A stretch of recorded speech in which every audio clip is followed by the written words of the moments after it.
Hey there, my name is Danielle Desir Corbett. I am a podcast marketing coach, a 4 times grant-funded podcaster, blogger, author, and hopefully your new favorite cheerleader on Twitter.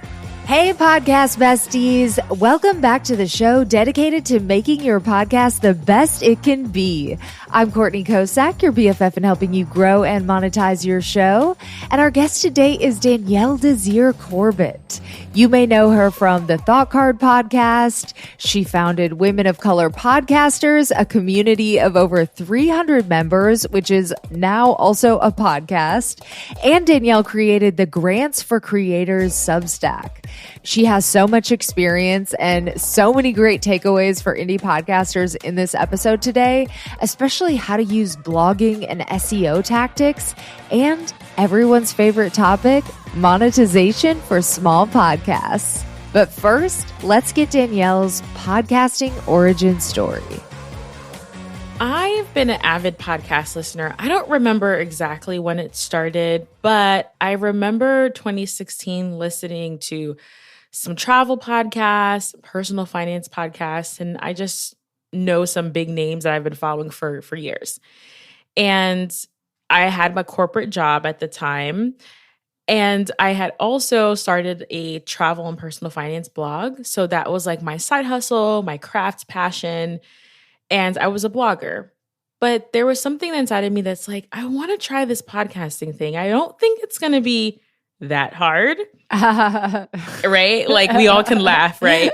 And say, But there was something that I was just curious about the medium in terms of being a creator. And I sat on that idea for 2 years.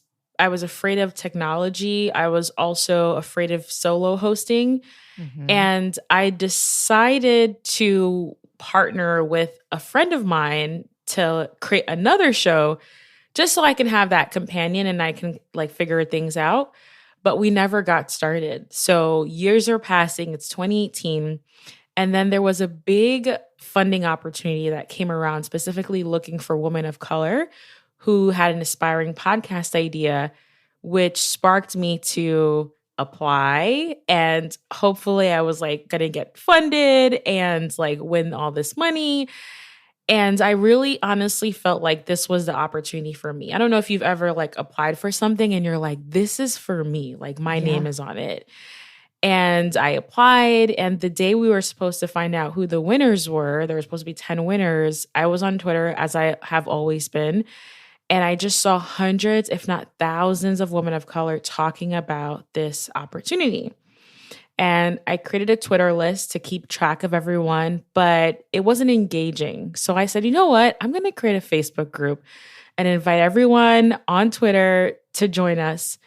And that's how it really all began, the origin story of both my podcast and also Women of Color Podcasters. And so did you get this Spotify thing or no? It just served as this catalyst? It just served as a catalyst. I did not get it. In fact, this opportunity, they said that they were so delayed because there were 18,000 applications, which is like, wow. Sheesh, I'm still trying to find the first original 18,000. I don't know where they are. But that was pretty exciting. And I had created like a meetup. And at the meetup, folks were like, Danielle, you started this community, but where's your show? Mm-hmm. I was like, good question. Where is my show, right? Here I am spearheading, and I didn't have it. So that really energized me to get started. And instead of like doing a co-hosted show and all these other ideas I had, I said, you know what? Let's just launch the Thought Card podcast, a supplement to my blog. And that was the easiest path to no resistance. And yeah, I guess the rest is history. I love that. So how did you leverage, I'm sure over the years since you've started, you've learned a lot about how to launch that has helped you on this latest show. But going into it, when you launched the Thought Card podcast, how did you leverage your existing blog? It's so funny. Like I actually used a lot of social media at the time to launch and leverage my presence there, I would say. And I remember asking folks on like, the poll feature on Instagram stories, like, would you listen to a podcast if I launched it? And they were like, no. Like a solid 70% was like a no. But I was like, I'm still going to do this thing anyway.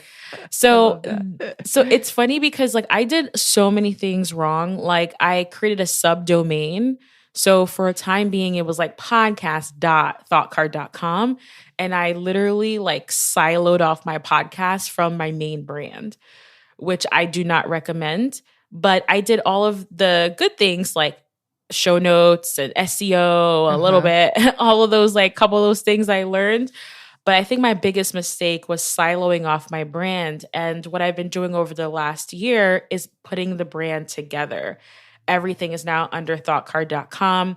I've also created workflows where I actually write out the blog post version first, and then I dictate it out on the podcast. That's like, again, the path to least resistance. It works better for me.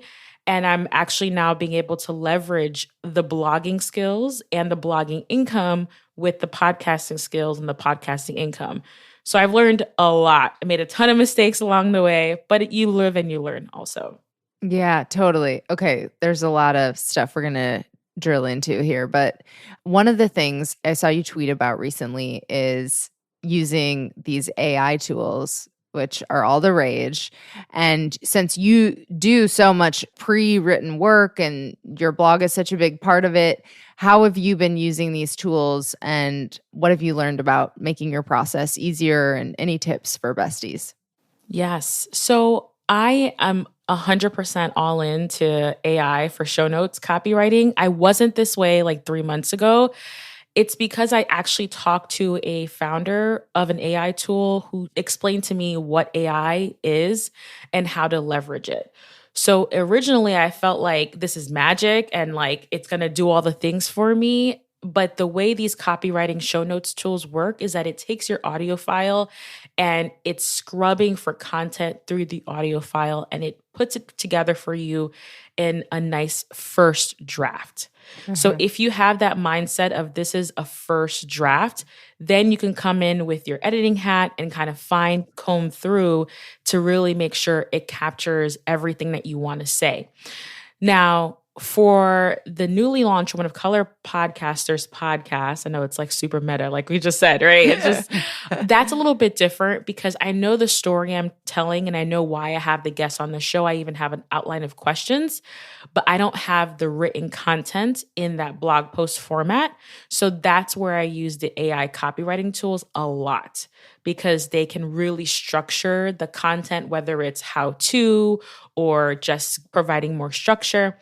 But on my thought card side, since I already write the full blog post, I don't necessarily use the AI tools as much, maybe for just taking the transcripts and putting them in there. So I think it depends on your output. Like, what are you putting in and what are you putting out? And is it going to save you time? I'm still a slow copywriter, so it will still take me like an hour and a half to really go through whatever the AI spits out to me. But having a first draft to look at feels like I'm ahead of the curve than starting from scratch. Yeah, it's something about not looking at a blank page because, I mean, I'm sure AI is going to get even better, but so far I'm like, it's a C student. It's like it's not amazing. So you do have to do a lot of rewriting, but it does get you started faster, I found as well. So another thing that you mentioned is, you had your podcast and your blog and they were siloed. And then you migrated. And so, like, what was that process like? And from what I understand, it really helped your web traffic. It really did because I recently qualified for ads and I'm loving the zeros that I see on the website ads, which is like wonderful. So I was asking a lot of like techie people, like, how do I migrate it? And I was at a conference and a friend of mine just said, hey, just export your WordPress files. And I was like, what? How to do it? And it's literally, if you go to your WordPress dashboard, in the settings, there is an export. And you can export your photos, you can export blog posts, you can export pages. And I was just able to export all of them and import them onto my domain of choice. And it literally just pops up with everything. Like literally all the headers, footers, images, everything. So I think that has been so helpful. I thought that I had to do like this crazy, hire someone to do it. It's literally a couple button pushes, and it's been very impactful for like bringing everything together. All the keywords I was ranking for in my subdomain are now under my main domain. And it's just like juicing it up 10 times now that we're all together. Hey besties, I partnered with Mopod as my season 1 sponsor for Podcast Bestie, and it has exceeded my wildest expectations. It has helped me reach so many new listeners. We are now almost up to 30K downloads. That is triple my season 1 goal, and it's helped me monetize the show. Last month, I had my best month for advertising on Podcast Bestie, and Mopod definitely helped me get there. So Mopod is an effective, targeted way to promote your show. It's already trusted by industry giants like Condé Nast, iHeartMedia, and the HubSpot Podcast Network, and that's because it works. But Mopod isn't just for the big guys. Mopod Boost is perfect for indie podcasters like us. It's actually been my favorite paid advertising experiment to date. I've used it on all my shows, and you can try it for just $100. Plus, if you're a bestie, you get 10% off with the link in the episode description. So try it out and let me know what you think. Another thing I saw you tweet was, my podcast coaching clients aren't relying on social media to grow their audiences or authority. Here's what they're doing instead. Number 1, auditing podcast episode titles. Number 2, focusing on SEO for show notes. And number 3, leveraging speaking opportunities for visibility. So I want to talk a little bit more about each of these things. So first of all, the auditing podcast episode titles. What kind of advice do you have for someone getting started on that, and how can you make those improvements? So your episode titles are your first impression. It could literally encourage someone to click and listen or turn them away. And the listener is asking themselves, what's in it for me? Especially if they see it's like an hour, 2 hours, really like they're paying you in attention. So we really want to write clear and compelling episode titles that catch their attention and really make it clear what's in it for them. So those are the 2 questions I would ask anyone is like, hey, is this clear? And by looking at the title alone, do I know what I'm going to get out of this episode?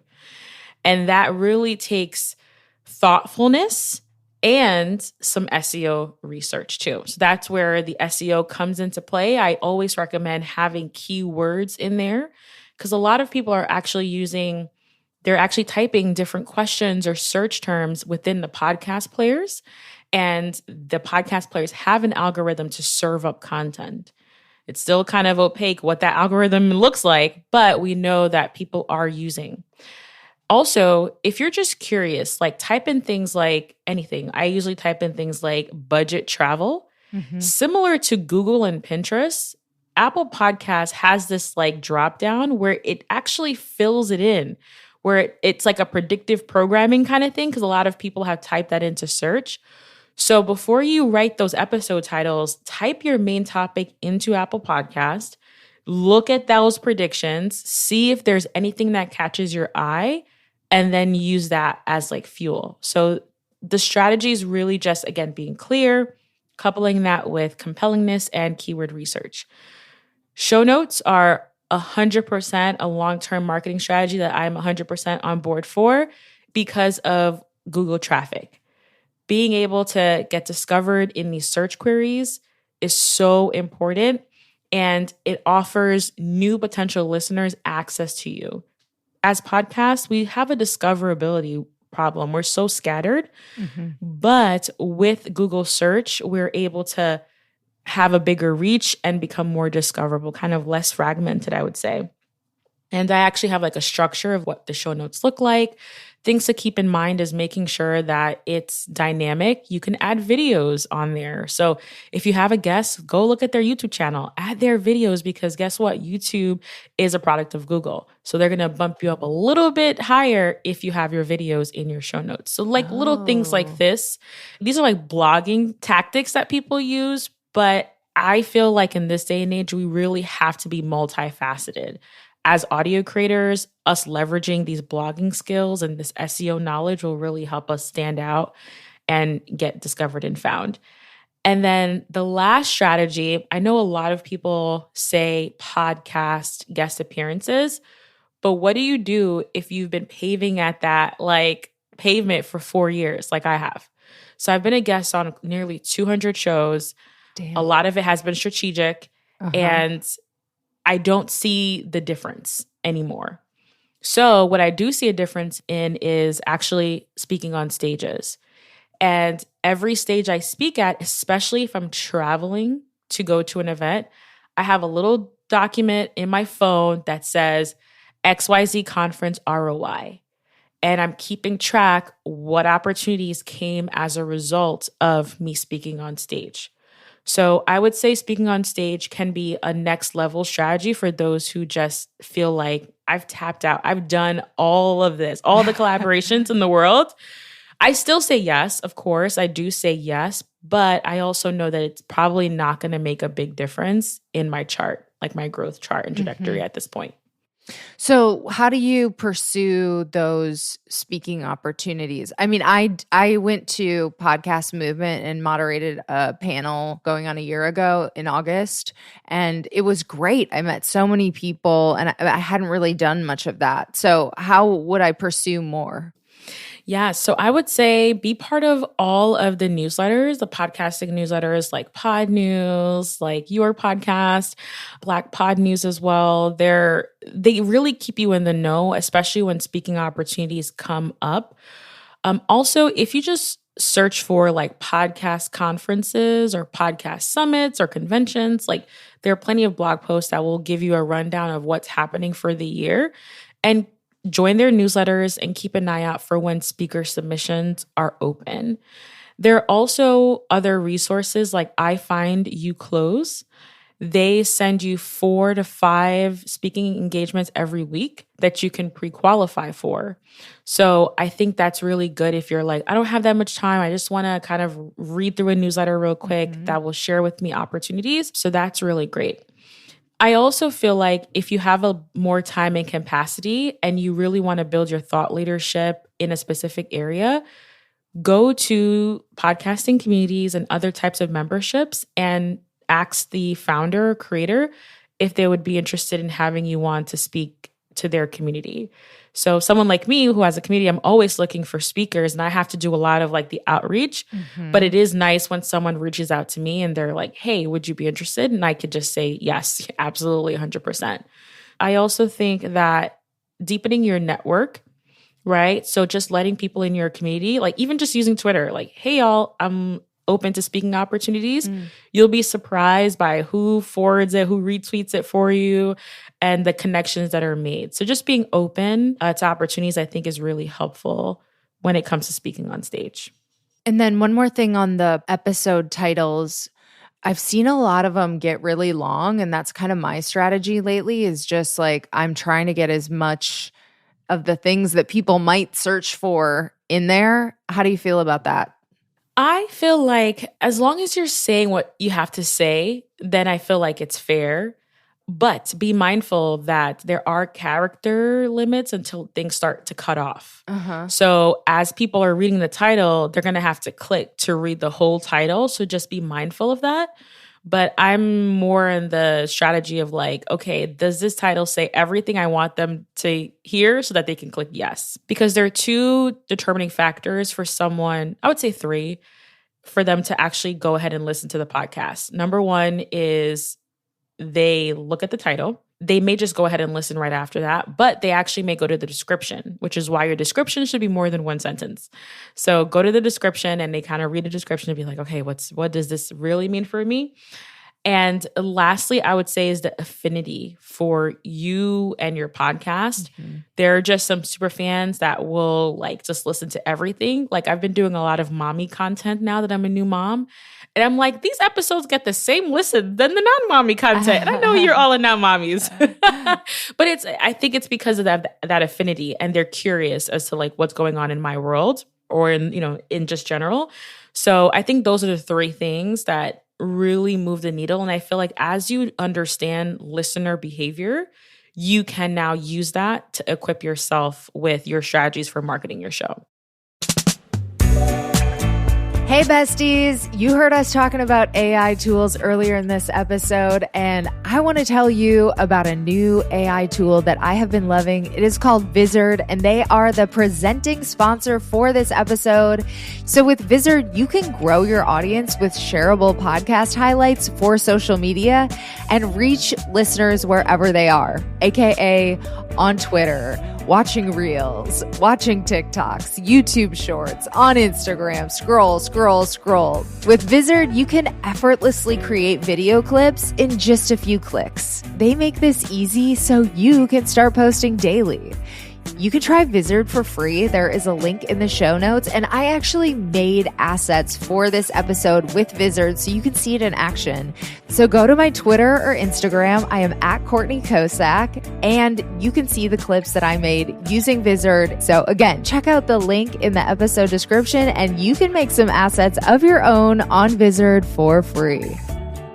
So you recently launched Women of Color Podcasters with all of your knowledge that you learned on your other show. So what was your marketing plan going into the podcast? And we're always thinking about monetization. So did you have any monetization thoughts going into it as well? Absolutely. I was like, editor cost. My editor is not cheap, but they're amazing. So I'm going to fork it all over. It's funny enough, I actually have a blog post where I documented my strategy, like my launch strategy.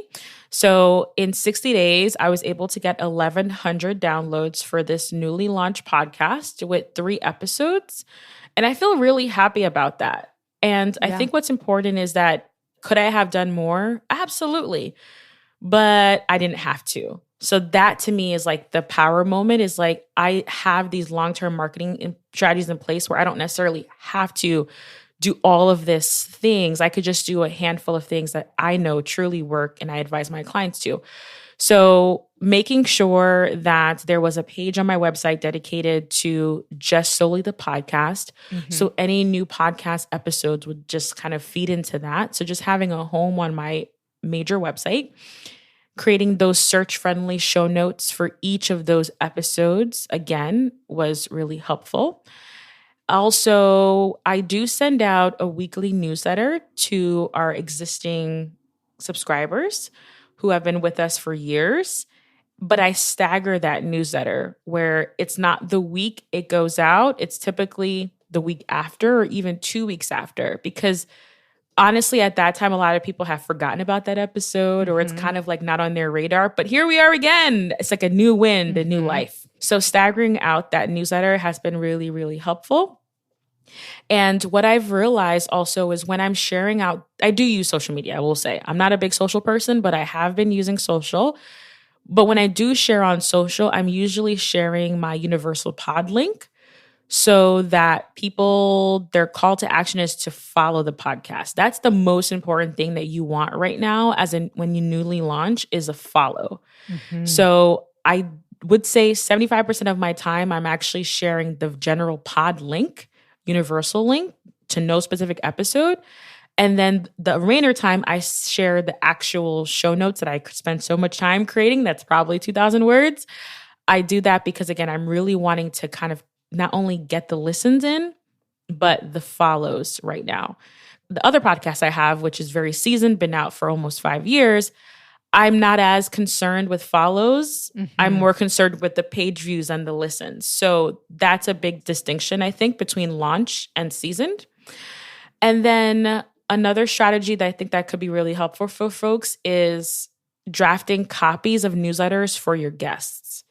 So a lot of times people are going to just kind of, hey, can you share this episode? I'm like, yeah, I would love to, but you just made it so hard for me. I don't have any copy. You gave me some graphics with no context. So knowing all I know now, what I do is I actually say thank you, of course, and then I draft them a newsletter blurb that they can send to their people, including in this episode we cover 4 or 5 bullet points, my pod link, also the show notes, and a few other different podcast players.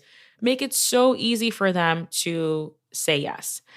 Also, when I am sharing on social media, especially on Instagram, I use that collaborator feature so that they can actually accept it and they can now cross promo with their audiences. So just making it easy for your guests to just have to do literally nothing like copy and pasting has been really helpful. And of the 3 guests we did this strategy for, one of them has shared it. And we did see a spike in downloads after that share. So I went from potentially 0 shares to one person actually taking the action and sharing. The last thing someone might say is like, well, why is newsletter? Like, why are you even doing all of this, right? It's because newsletters still have a high attention rate. And the people in their newsletter has this affinity for them. They're like really excited about them and they're opening and they're paying attention.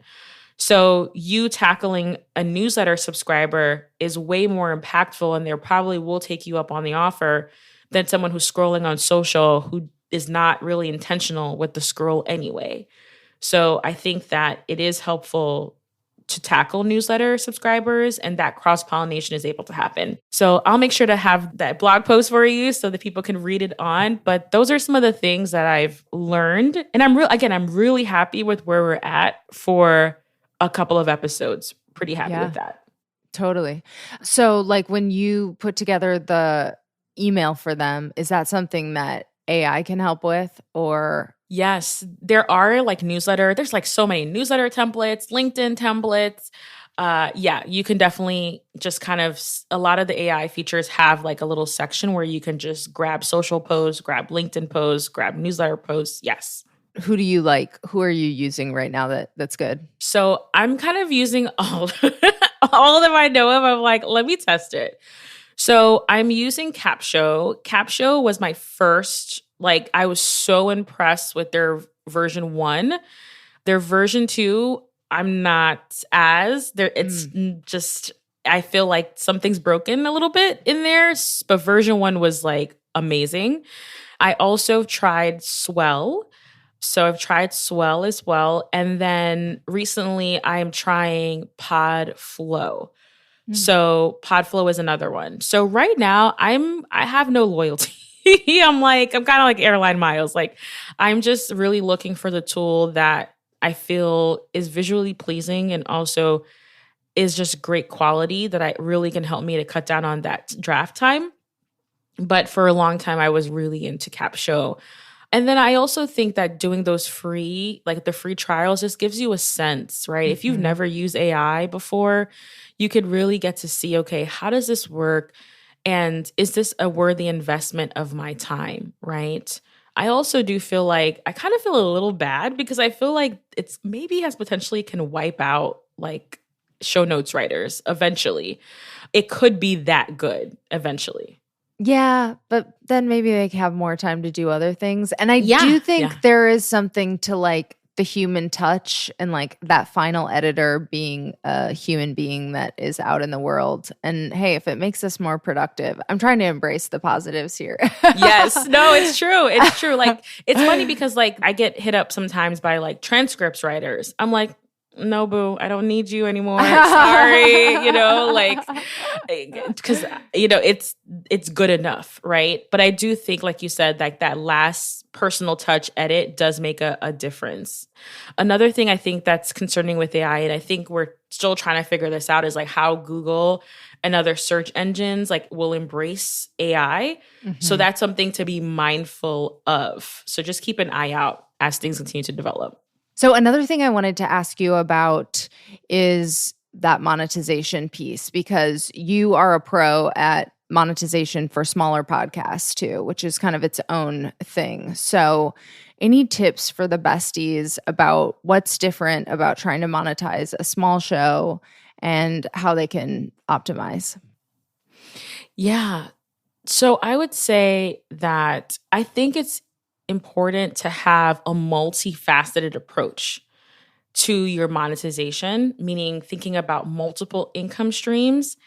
And if you are going the sponsorships route, to think of bundling things together, because we don't have the benefit of like 10,000 downloads per episode. But if you bundle 3 episodes together, you may reach 10,000, right? Oh. So like cool little things like that is like really important for small podcasters. We have to be scrappy. We have to be creative. The bigger shows can get there with 1 swoop. I'll get there with 4 scoops, but I'm going to get there, right? So that's one thing. When it comes to monetization, one of my favorites for smaller shows is affiliate marketing, where you're able to mention a product or a service. And if someone clicks, if someone potentially even views sometimes or makes a purchase, you make a commission and make a cut. So that's nice.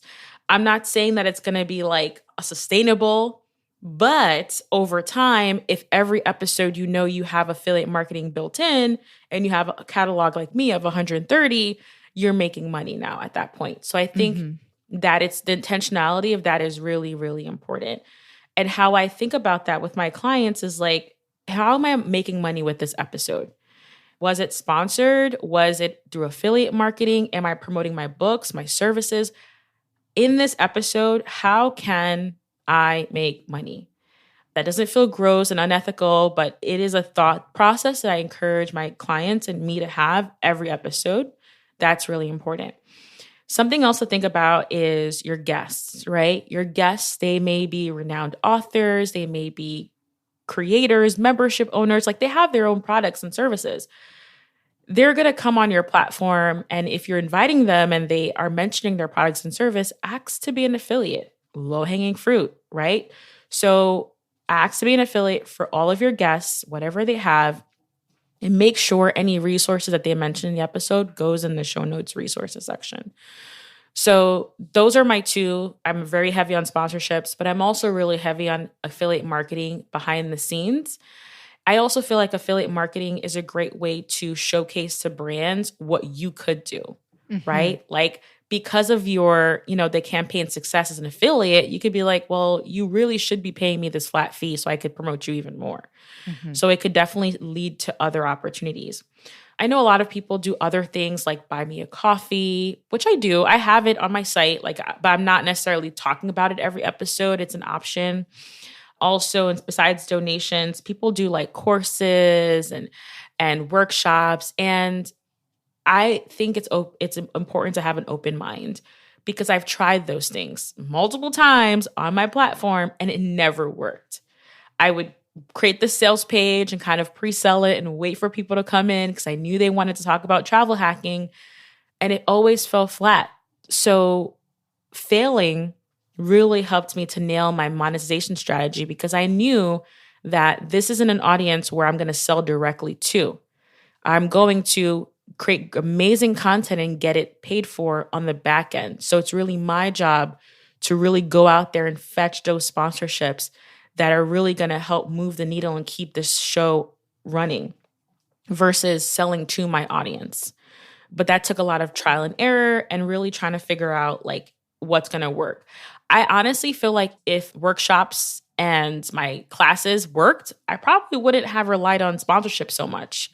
But because it didn't, I had to be creative and I had to lean on my strengths and develop skills like pitching and negotiating and executing campaigns. So all of these things have been a lot of learning, but I feel really good about the show I create and the brands that I sign on to work with me as well.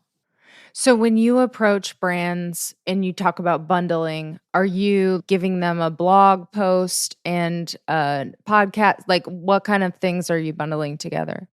Yeah. So I think it's really important to know what their campaign objectives are. Then once you know, okay, they want to get this done. Okay, what do I have in my media outlet that I can actually pull from, right? So that's part 1. But yeah, it could look like things like tweets. I have like 10K followers. So it's like, it could be like a tweet thread. It could include, traditional like pre-rolls and mid-rolls. It always includes, like if it's a dedicated episode, it's always going to include the show notes, which for me is like a blog post. So it could include newsletters. Like an exercise I think people can do is like, look at everywhere you post and create content. And add those to your offerings, because if you create pins on Pinterest, that's something that you can put in your packages. So even the things that we don't think are super valuable, but these are things that are going to help the brand get visibility. So yeah, that's how I would bundle things together. Nice. Okay. So I have my recurring question that I've been asking everyone for season 1 is audit me. So I have 3 podcasts. I have Private Parts Unknown. It's about love and sexuality around the world. I have The Bleeders about book writing and publishing. You're on Podcast Bestie. Just looking in, and I know we've done newsletter collabs, so whatever you know about my little operation, if you have any tips, I would love to hear them. So I would love to see the newsletter and the podcast in other places that I know podcasters hang out. So collaborating more with like other podcasting communities and other podcasting newsletters. We didn't talk about it in this episode, but like I do run my own paid newsletter. Yes. And that strategy is 100% cross-promoting with other newsletters. Mm-hmm. So similar to podcasts, like podcast begets podcast listeners, right? So newsletter subscribers is newsletter subscribers. So I would just say like make a list, like hit me up, like, hey, listen, like let's do it could be literally a mention where it's like, hey, here's why I love this newsletter. Boom. I think that would be great for continuous growth and more people would know about you and subscribe. I love that. Thank you. Is there anything else that you would like to share with the besties before we wrap? We've covered so much ground. Oh my gosh. This was so much fun. I'm like the gift that keeps giving because I could just keep going on and on and on, right? But I think overall, the way I approach content creation and monetization is with creativity and an open mind. And failing sucks. And it's so hard to fail. And it's worse when you see yourself failing. Like, it's just like, it's a failure. However, all of those have been lessons. Mm-hmm. And whether you decide to relaunch, pick yourself back up and relaunch, or do something new, you can take all of those lessons and make it into success. So sometimes on my own personal show, I felt like a failure, but all of those failures has helped me with the second show and has helped me with all of the clients that I serve. So don't get defeated, don't get deflated, be open and be creative, right? Like if you see a goal that feels unattainable, instead of acting like I'm never going to get there or say that, be like, how can I? Mm-hmm. And then go after it. Yes, that's a good message to end on. Thank you so much. Thank you, Courtney. Oh my gosh, it's so great to connect with you. Oh, that was so informative. I feel like this episode was a bundle of 5 different TED Talks. Thank you so much, Danielle, for giving us countless tips and tricks. I have got some work to do. And thank you for tuning into Podcast Bestie. Make sure you check out the last episode with Canada's Katie Lure, all about how to go freelance. And she also has a ton of great tips for indie podcasters. And guess what? I want to collaborate with you, bestie. So if you leave me a 5-star rating and review on Apple Podcasts and email it to me, I will give you a free shout out on the show. Podcast Bestie currently has 34 ratings on Apple Podcasts. I am desperately trying to get to 35. So if you haven't already rated the show, just head over to Apple Podcasts, give me a 5-star rating and review, and I am going to give you a free shout out right here, next episode. Plus, there's another easy way to get featured on this show. You can buy a sponsorship at podcastbestie.com/advertise. I have super affordable packages starting at just $30. And for more of my audio creations, check out my other podcasts. I have Private Parts Unknown, which is about love and sexuality around the world, and The Bleeders about book writing and publishing. And you can follow me in between episodes at Courtney Kosak. That is KOCAK on Instagram and Twitter. And I send out lots of newsletter exclusives for my besties. Podcast Bestie actually started as a newsletter. So make sure you are signed up to Podcast Bestie on Substack. That is podcastbestie.substack.com/welcome. Or there's a link in the episode description. Until next time, happy podcasting. Bye, bestie.